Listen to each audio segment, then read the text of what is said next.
To discuss this, I'm joined by former British Army officer Colonel Richard Kemp. Richard, welcome back to the Independent Republic of Mike Graham. A lot of people got a bit sort of hysterical about this speech by Donald Trump, but it seems to have had the desired effect. He did it before when he warned NATO countries that they needed to pick up their tab and they needed to contribute an amount of money into an organisation which is very largely funded by America. Presumably, if it's worked, it's a good idea.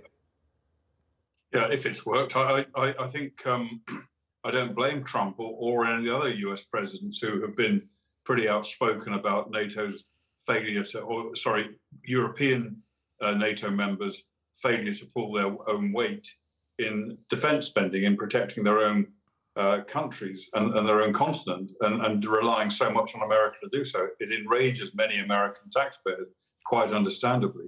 And it does take things like a bit of stick from Trump, as we saw also during his presidency, to at least to begin to wake the NATO members up. And what we've seen, Biden might call it stupid and un-American, but the reality is that I think Biden has been responsible to a very large extent for the destabilisation of Europe. For example, his withdrawal from Afghanistan, the catastrophic withdrawal from Afghanistan in 2021, I'm sure played a significant role in encouraging Putin to invade Ukraine, which has caused massive problems, of course, for the whole of Europe and other countries beyond.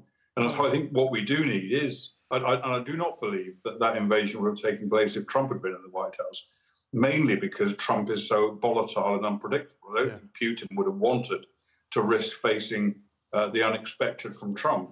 So it's all very well for, Biden has miserably failed over Ukraine. He's miserably failed over so many other foreign policy issues around the world, not least the Middle East.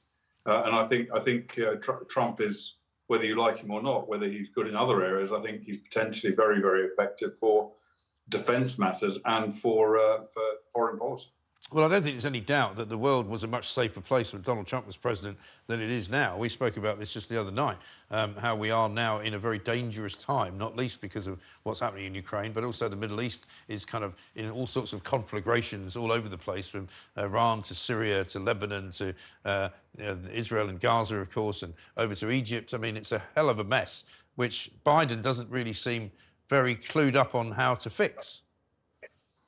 No, well, Biden has. I think Biden has. The one good foreign policy move he's made since his presidency began was to stand up very staunchly for Israel in their war against Hamas in Gaza, and also the aggression against Israel from other parts of the region.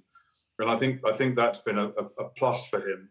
But again, I would say that I think it's quite likely that had he not shown his gross weakness on the international stage over many years, had he not spent so much time and effort appeasing Iran, unfreezing frozen assets back to Iran to enable them to fund some of their regional aggression, had all that not happened, had he not basically distanced himself from Israel after Prime Minister Netanyahu was re-elected,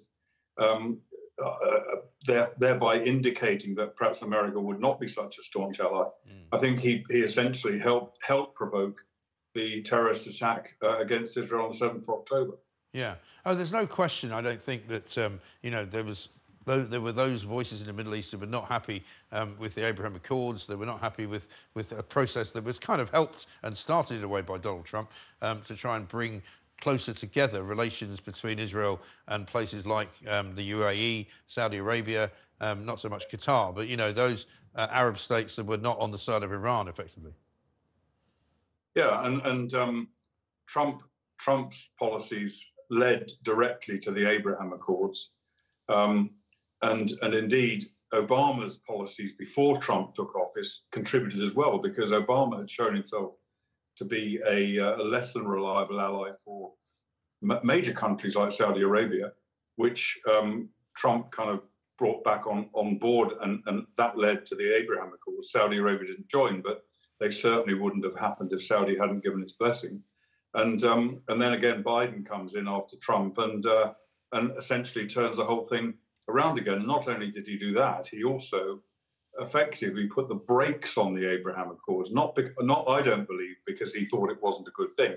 think he put the brakes on it, as he did so many other things, because it was a Trump policy, and he was determined to eradicate as many of Trump's policies as he could during his own presidency. And we've seen, we've seen catastrophic results from that. We've seen Iran far more rampant. We've seen we've seen a real growth of Iranian proxy groups around the Middle East, from Gaza to the West Bank to Lebanon, Syria, Iraq, and indeed in the Red Sea with the Houthis. And we shouldn't forget that in the period since this war began against Israel by Hamas, an Iranian proxy, we've seen something like, I think it's now about getting on towards being about 170 or so individual attacks by Iranian proxies on US forces, which have been met with almost inaction or very, very inadequate response. And of course, that feeds it. It provokes, it does continue to provoke Iran.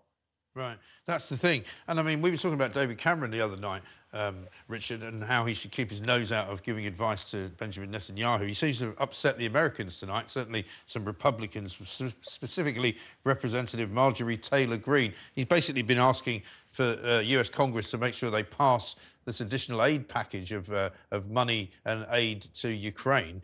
Some Republicans are against it. And he's basically upset them because he's done something which really does seem rather ridiculously juvenile. He's basically said that if they obstruct these military aid packages, it will be the equivalent of the appeasement of Hitler prior to the invasion of Poland in the Second World War. I mean, this guy's meant to be our foreign secretary, for heaven's sake.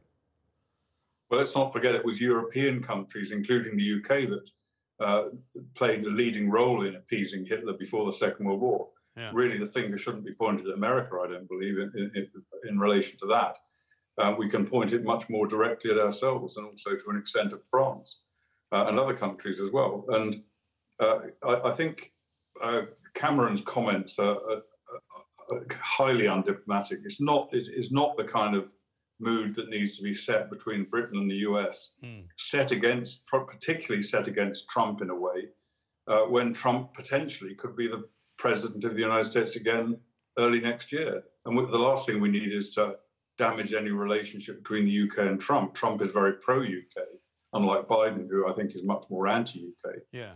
Having said that, I think that's a undiplomatic approach. But having said that, I think Cameron is right in wanting to rally countries around giving support to Ukraine, increased support to Ukraine. The US has been by far the leading supporter of Ukraine in this war so far, but even so, they have not done anything like enough. And collectively, Ukraine's Western backers have allowed Ukraine to basically not be defeated in the war so far, but they have not done enough to allow Ukraine to be victorious in the war against Russia. And things are looking very bleak, I think, now for Ukraine, with Russia again having the initiative on the offensive. Ukraine with very, very limited capability now to actually even to defend against that, never mind to itself get back onto the offensive and try and retake the ground it lost. Right. So do you think without more aid and without more money that the Russians will sort of be victorious in effect? I do, and I think that without Western aid, particularly American aid, and again, that's another issue that I think Trump and the US Republicans might well have a problem with, which is, has Europe been pulling its weight over supporting Ukraine? A great deal's been done, but if you compare the extent of support from European countries, particularly military support, to the US, I don't think they have been pulling their weight. So I think it's a reasonable problem, another reasonable problem for the US to complain about. Yes. But I think the reality is going to be that unless a very significant boost is given to Ukraine's defences in terms of munitions, including aircraft, including large numbers of tanks, artillery, and artillery shells, many of which are in great shortage now in the West, because the West hadn't really, US, the UK, other European countries haven't really re-geared their defence industries to meet this threat.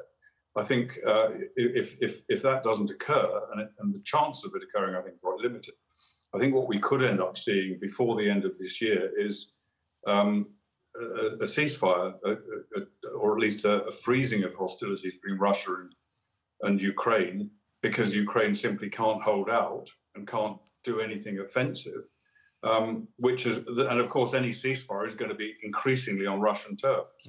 And that means a defeat for Ukraine effectively, even if Russia doesn't take much more of Ukraine's territory than it's got now. It's got a lot of it. And it's a defeat for NATO as well, a defeat that NATO has allowed to happen. But I do believe that behind the scenes, I think President Biden is hoping for that outcome. I think that's what he's in many ways been counting on for some time, so that he can enter the next US election saying, we did our best for Ukraine. They weren't able to withstand Russia. We've brokered a peace deal between Ukraine and Russia. And therefore, I want to be a re-elected president, and I've brought peace to Europe. I think that's certainly somewhere on his agenda. And it's a defeat. It will be a defeat for the West against Russia, almost whatever the extent of and the real terms of any agreement are. And that's assuming that Putin will want to go along with it. And I think there's every indication he probably will, because I don't think he wants to be on his back foot, or shall we say, not having at least some settlement made before January next year, when he could find Trump in the White House again. And that's going to be very problematic for him. So I think he would like probably to settle things on his terms before that. Yeah, I guess if he ends up with more than he had at the start, then he'll certainly go for it. But then we'll have spent an awful lot of money to no real avail. Colonel Richard Kemp, good to talk to you. Thank you very much indeed. As for Representative Marjorie Taylor Greene, she says David Cameron can kiss my ass.